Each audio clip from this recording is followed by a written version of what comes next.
श्री स्वामी समर्थ। आजची आपली कथा आहे थकलेली सून। पहाटेचे 5 वाजले होते। घर अजून झोपेत होतं, पण तन्वीचा दिवस सुरू झालेला होता। अलाराम वाजण्याआधीच तिचे डोळे उघडले। अंगात थोडी कणकण होती, डोकं जड वाटत होतं, पण तिने त्याकडे दुर्लक्ष केलं। आजही खूप काम आहे, ती स्वतःशीच पुटपुटली। पाय खाली टेकवताना क्षणभर चक्कर आल्यासारखं वाटलं।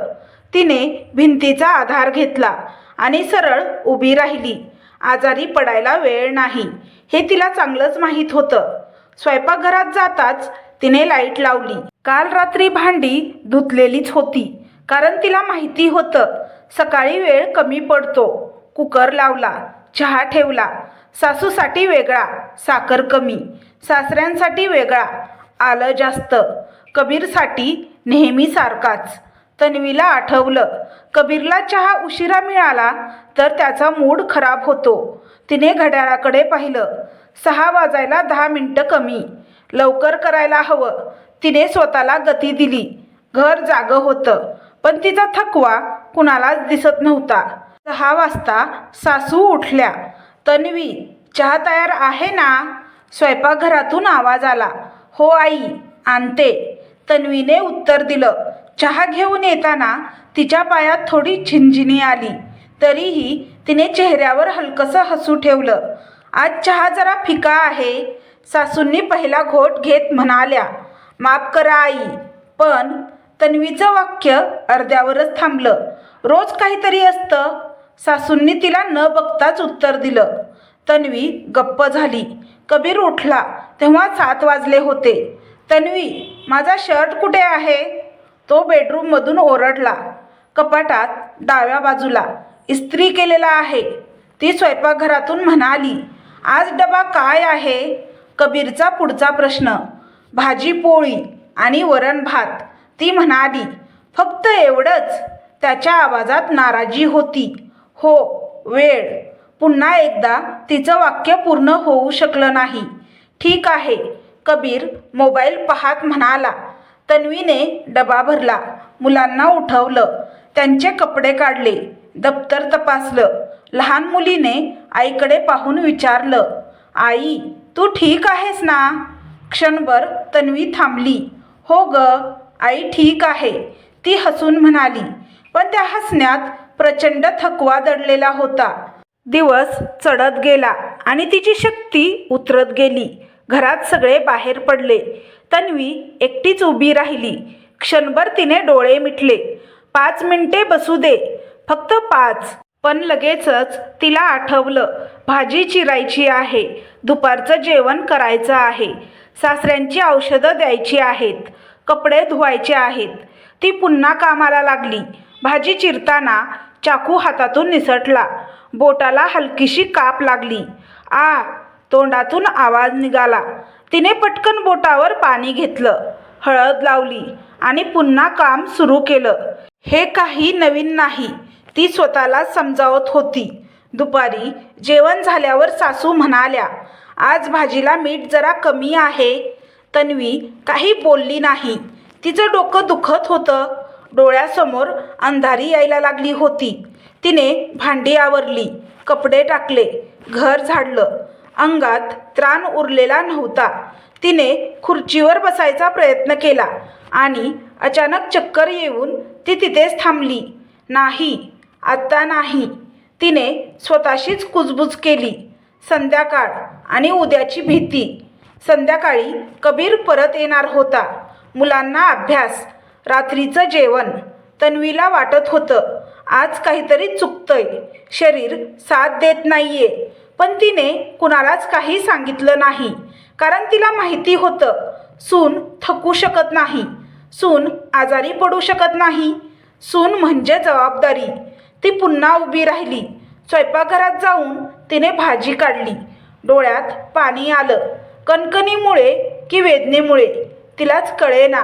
तन्वी गॅससमोर उभी होती, हात थरथरत होते, डोकं जड झालं होतं आणि त्या क्षणी तिच्या मनात एकच विचार आला, मी थकले आहे, पण मला थकायची परवानगी नाही। स्वयंपाकघरात उभ्या असलेल्या त्या शांत स्त्रीला कुणीच पाहिलं नाही, पण तिचा थकवा हळूहळू सगळ्या घरावर पसरायला लागला होता. रात्र नीट गेलीच नाही. तन्वी अंथरुणावर पडली होती, पण झोप तिच्यापासून कोसो दूर होती. डोकं जड झालं होतं, अंग तापाने फणफणत होतं.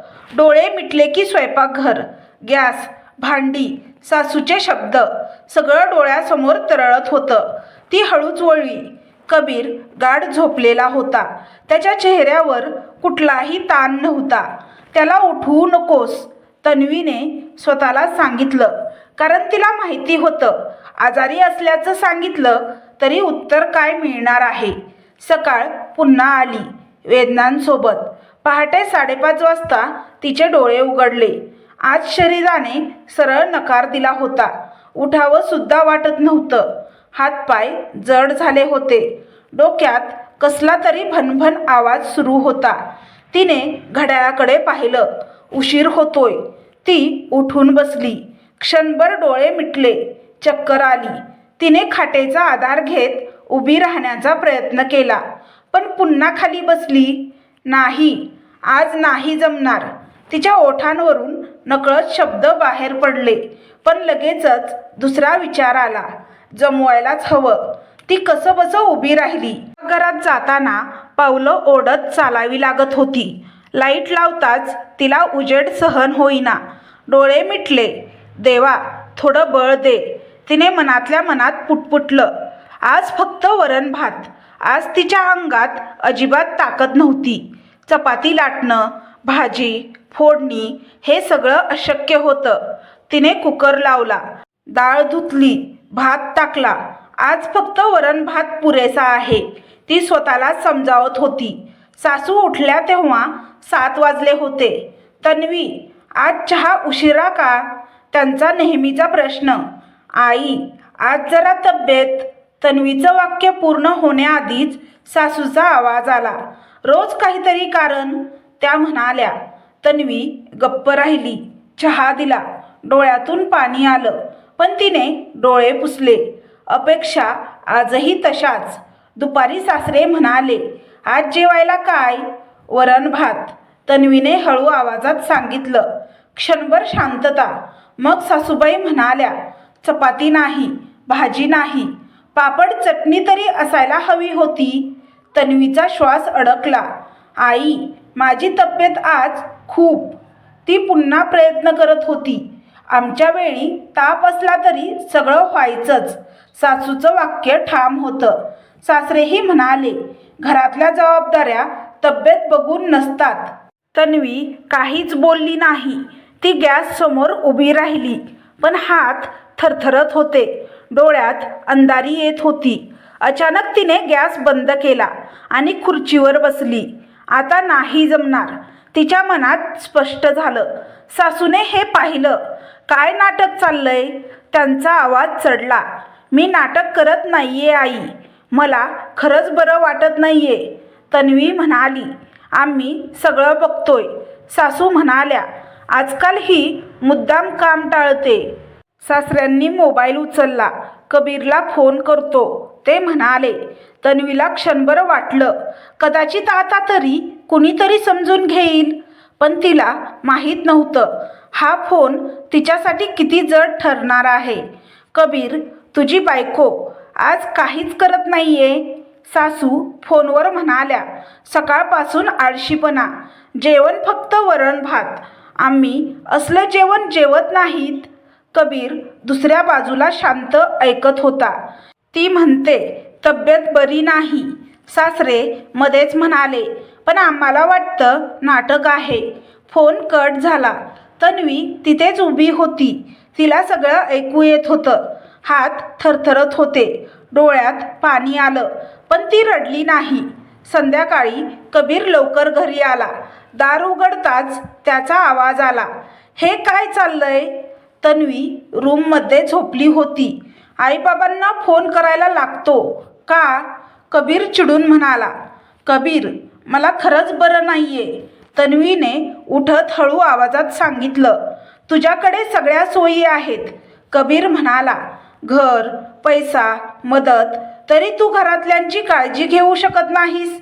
मी आजारी आहे. तन्वी म्हणाली, मला दवाखान्यात घेऊन चल. कबीर हसला. दवाखाना? हे सगळं नाटक आहे तन्वी, काम टाळायचं म्हणून. त्या शब्दांनी तिच्या छातीत काहीतरी तुटलं. तेवढ्यात लहान मुलं आईजवळ आली. आई, तू झोप, मुलगी म्हणाली. तिने आईसाठी पाणी आणलं. मुलाने औषधाची आठवण करून दिली. कबीर ते पाहत होता, पण तरीही तो काहीच बोलला नाही. तन्वीच्या डोळ्यात पाणी आलं. माझं आजारपण माझ्या मुलांना दिसतं, पण घरातल्या मोठ्यांना नाही. रात्री सगळे झोपले. तन्वीला झोप येत नव्हती. डोळे सुजलेले, डोकं दुखत होतं, अंग तापाने जळत होतं. तिने मोबाईल हातात घेतला. वडिलांचा नंबर पाहिला. आता नाही, ती स्वतःशी म्हणाली. पण पुढच्या क्षणी तिच्या डोळ्यातून अश्रू वाहू लागले. ती फोन लावते. बाबा, एवढंच बोलू शकली. दुसऱ्या टोकाला शांत आवाज आला. काय झालं बाळा? आणि त्या एका प्रश्नाने तन्वी आतून पूर्णपणे कोसळली. फोन कानाशी धरून तन्वी रडत होती. आज पहिल्यांदा ती सून नव्हती. ती फक्त एक थकलेली, आजारी मुलगी होती. आणि तिला माहीत होतं, आता शांत राहिलं तर हे घर तिला पूर्णपणे मोडून टाकेल. रात्र संपली, पण तन्वीच्या वेदना संपल्या नव्हत्या. ती अंथरुणावर पडली होती. डोळे उघडेच. डोळ्यासमोर कालचं सगळं फिरत होतं. सासूचे शब्द, सासऱ्यांचा फोन, कबीरचा संशयाने भरलेला चेहरा, काळजी न घेणारा, आणि शेवटी वडिलांना केलेला तो फोन. बाबा, तो एक शब्द अजूनही तिच्या कानात घुमत होता. सकाळ झाली तरी तन्वी उठली नाही. हे घरात कधीच घडलं नव्हतं. 6:30 वाजले, 7 वाजले. स्वयंपाकघर शांत होतं. सासू उठून बाहेर आल्या. आज चहा कोण करणार? त्यांनी घरात पाहिलं. तन्वीचं नाव त्यांनी पुकारलं नाही. सरळ निष्कर्ष काढला. बघा, अजून झोपलेली आहे. त्या सासऱ्यांना म्हणाल्या. सासऱ्यांनी डोकं हलवलं. मी सांगितलं होतं, नाटक. कबीर तयार होत होता. चहा नाही. त्याने आवाज दिला. उत्तर नाही. तो थेट बेडरूमकडे गेला. तन्वी अंथरुणावर होती. डोळे मिटलेले, चेहरा तापाने लाल. अजूनही झोप, कबीर चिडून म्हणाला. तन्वीने डोळे उघडले. कबीर, मला उठवत नाहीये, ती थकलेल्या आवाजात म्हणाली. कालचं नाटक पुरेसं नव्हतं का? कबीरचा सूर कडक होता. मी खरंच आजारी आहे, ती पुन्हा म्हणाली. मला चालताही येत नाहीये. आता उठ, कबीर म्हणाला. आई बाबा वाट पाहतायत. तन्वीने उठायचा प्रयत्न केला, पण पाय जमिनीवर टेकताच तिला जोराची चक्कर आली. ती परत अंथरुणावरच कोसळली. क्षणभर कबीर थांबला. तिच्या कपाळावर हात ठेवला. ताप खूप होता, पण लगेचच त्याचा चेहरा बदलला. तुला खरंच ताप होता? तन्वी काही बोलली नाही. आजारी असूनही स्वतःला सिद्ध करावं लागतं, हा विचार तिच्या मनात आला. सासू बेडरूमच्या दारात उभ्या राहिल्या. काय झालं? त्यांनी विचारलं. ही म्हणते उठवत नाही, कबीर म्हणाला. असंच होतं, सासू म्हणाल्या. काम करायची वेळ आली की अंग दुखतं. तन्वीच्या डोळ्यात पाणी आलं. आई, मला खरंच, ती बोलायचा प्रयत्न करत होती. बस, आता काही ऐकायचं नाही. सासूचा आवाज कठोर झाला.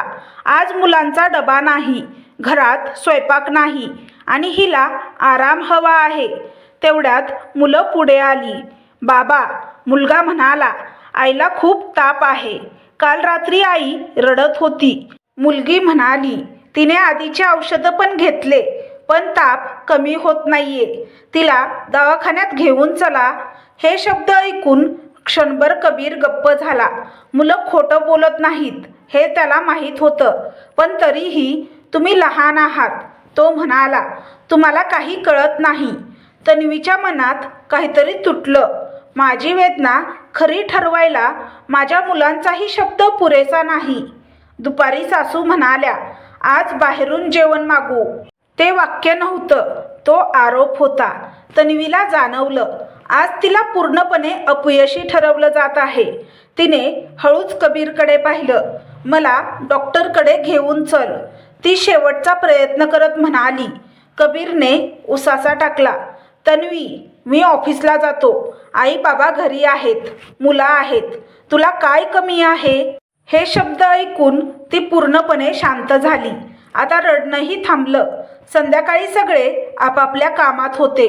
तन्वी एकटीच होती. ती उठली, हळूच बॅग उघडली, कपडे काढले, बॅग भरली. तिने फोन हातात घेतला. वडिलांचा मिस कॉल होता. तिने लगेच फोन लावला. बाबा, मला इथे राहायचं नाही, ती ठाम आवाजात म्हणाली. दुसऱ्या बाजूला काही क्षण शांतता होती. मग आवाज आला, मी येतो. त्या 2 शब्दांनी तिला पहिल्यांदा हलकं वाटलं. कबीर रात्री घरी आला. तन्वी शांत बसलेली होती. आज जेवण नाही, त्याने विचारलं. नाही, ती म्हणाली. त्याने आश्चर्याने पाहिलं. आज काही बोलायचं नाही, तो म्हणाला. तन्वीने त्याच्याकडे पाहिलं. पहिल्यांदाच तिच्या नजरेत विनंती नव्हती, फक्त थकलेला ठामपणा होता. मी उद्या इथे नसेल, ती ठामपणे म्हणाली. कबीर हसला. नवं नाटक, तो म्हणाला. तन्वी काहीच बोलली नाही, कारण आता ती स्वतःसाठी निर्णय घेणार होती. तिच्या मनात एकच वाक्य ठाम झालं होतं, मी सून आहे, पण आधी माणूस आहे. आणि उद्या या घरात पहिल्यांदाच कुणीतरी प्रश्न विचारणार होता. सकाळ झाली. घरात नेहमीसारखी घाई नव्हती. स्वयंपाकघर शांत होतं. गॅस पेटलेला नव्हता. भांड्यांचा आवाज नव्हता. ही शांतता या घरासाठी अनोळखी होती. सकाळी 10 वाजता दाराची बेल वाजली. सासू दार उघडायला गेल्या. समोर उभे होते तन्वीचे वडील. चेहऱ्यावर गंभीर शांतता, डोळ्यात प्रश्न, आवाजात ठामपणा. नमस्कार, ते म्हणाले. सासू क्षणभर गडबडल्या. या, त्या म्हणाल्या. घरात पाऊल टाकताच त्यांनी सभोवती नजर फिरवली. तन्वी कुठे आहे? त्यांचा पहिला प्रश्न. ती आत आहे, सासू म्हणाल्या. तन्वी बेडरूममध्ये बसलेली होती. डोळ्यात अजूनही थकवा, पण आज त्यात भीती नव्हती. वडिलांना पाहताच तिच्या डोळ्यात पाणी आलं. बाबा, ती म्हणाली. ते तिच्या जवळ आले. काहीही न बोलता तिच्या डोक्यावरून हात फिरवला. किती दिवस झालं आजारी आहेस? त्यांनी विचारलं. 3 दिवस, ती हळूच म्हणाली. वडील हॉलमध्ये आले. सासू सासरे, कबीर सगळे तिथे होते. वडील शांतपणे उभे राहिले. आज मी कुणावर आरोप करायला आलो नाही, ते म्हणाले. फक्त काही प्रश्न विचारायला आलो आहे. घरात शांतता पसरली. प्रश्नांचा आरसा. ही माझी मुलगी आहे, ते म्हणाले. पण त्याआधी ती माणूस आहे. ती रोज पहाटे उठते, ते पुढे म्हणाले. रात्री शेवटपर्यंत झटते. तिला ताप आला आणि तिला नाटक म्हटलं गेलं. सून आहे म्हणून तिला थकायचा अधिकार नाही का? सासू काही बोलू शकल्या नाहीत. कबीरकडे पाहून वडील कबीरकडे वळले. कबीर, ते शांत आवाजात म्हणाले. मी तुला माझी मुलगी दिली, बायको दिली. ते पुढे म्हणाले. नोकरानी नाही. ती आजारी असताना तू तिला दवाखान्यात नेलं नाहीस, कारण तुला वाटलं ती नाटक करते. त्या शब्दांनी कबीरचं डोकं खाली झुकलं. आमच्या वेळी, सासू काही बोलणार होत्या. थांबा, वडील ठामपणे म्हणाले. तुमच्या वेळी जे झालं ते बरोबर होतं का? हा प्रश्न स्वतःला विचारा. दुःख सहन केलं म्हणजे दुसऱ्यालाही तेच सहन करायला लावायचं का? सासरे पहिल्यांदा गप्प होते. आत्तापर्यंत शांत असलेली तन्वी उभी राहिली. मी कधीच तक्रार केली नाही, ती म्हणाली. मी आजारी असतानाही वरण भात केला, पण मला हवं होतं फक्त एक वाक्य, बस, आज तू आराम कर. ते वाक्य मला कधीच मिळालं नाही. तिचा आवाज थरथरत होता, पण शब्द ठाम होते. कबीर पुढे म्हणाला. तन्वी, मी चुकलो, तो म्हणाला. माझ्या डोळ्यावर सवयींची पट्टी होती. मला वाटलं तू सगळं करू शकतेस. तन्वीने त्याच्याकडे पाहिलं. माझी चूक हीच होती, ती म्हणाली, की मी सगळं करत राहिले. वडील पुढे म्हणाले. तन्वी माझ्यासोबत काही दिवस राहणार आहे, ते म्हणाले. आराम करायला, स्वतःला पुन्हा सावरायला. कबीर काही बोलू शकला नाही. तन्वीने बॅग उचलली. मुलांनी तिला घट्ट मिठी मारली. आई लवकर ये, मुलगी म्हणाली. आई मजबूत होऊन येईल, तन्वी म्हणाली. दारात उभी राहून तन्वीने मागे पाहिलं. हे घर आज पहिल्यांदा तिला ओझं वाटलं नाही. ती वडिलांसोबत बाहेर पडली. त्या घरात आज जेवण उशिरा झालं, कामं रखडली आणि तेव्हाच घरच्यांना कळलं, सून थकली तर घर कोसळतं. सून मजबूत असते पण ती अमर नसते, त्यामुळे तिलाही समजून घ्या. तर तुम्हाला ही कथा कशी वाटली हे कमेंट बॉक्समध्ये कमेंट करून नक्की सांगा. कथा आवडल्यास व्हिडिओला लाईक, शेअर, सबस्क्राईब करा. व्हिडिओला हाईप करा, जेणेकरून हा व्हिडिओ जास्त प्रेक्षकांपर्यंत पोहोचेल. व्हिडिओ पाहिल्याबद्दल तुमचे मनापासून धन्यवाद. श्री स्वामी समर्थ.